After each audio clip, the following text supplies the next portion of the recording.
Je veux, moi aussi, après le Président et au nom du gouvernement, remercier chaleureusement l'ensemble des collaborateurs du Sénat, au service de la séance et tous les autres, pour leur formidable engagement dans ce moment très particulier et important pour la nation, qui est le vote du budget. Je veux les remercier d'autant plus chaleureusement que je reconnais bien volontiers que la séquence ne s'est pas exactement produite comme elle aurait dû se produire.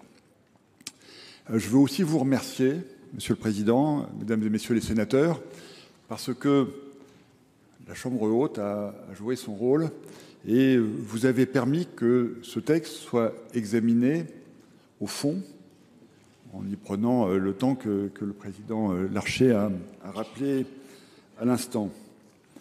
Compte tenu de cette situation très particulière, nous avons souhaité, avec le Premier ministre, avec la ministre des Comptes publics, avec le ministre chargé des Relations avec le Parlement, que ces séances soient précédées d'une phase de dialogue. Et je veux remercier tous les groupes ici représentés d'avoir participé à ces réunions qui ont eu lieu d'abord à Bercy, ensuite avec ma collègue Catherine Vautrin, afin d'essayer de trouver les voies et moyens d'améliorer ce texte. Et je veux vous remercier dans ces réunions, plutôt que de fixer des lignes rouges, ce qui était la phrase favorite de la séquence précédente, d'avoir fixé des priorités. Et nous avons essayé de prendre en compte le plus grand nombre de ces priorités dans le cadre, naturellement, des contraintes et des axes que nous nous étions choisis. Ce qui est important dans ce budget, c'est qu'il marque le début de la réduction d'une phase de déficit excessif. 2 ou 3 chiffres, si vous le permettez. Un que vous ne connaissez peut-être pas encore, c'est le chiffre de l'exécution du budget 2024 qui, probablement, alors qu'on attendait 6,1%, et c'est rare qu'on ait des bonnes nouvelles ces temps-ci sur le plan budgétaire, devrait plutôt être autour de 6%, un peu au-dessus. C'est le chiffre que nous avons transmis hier au Haut Conseil des finances publiques.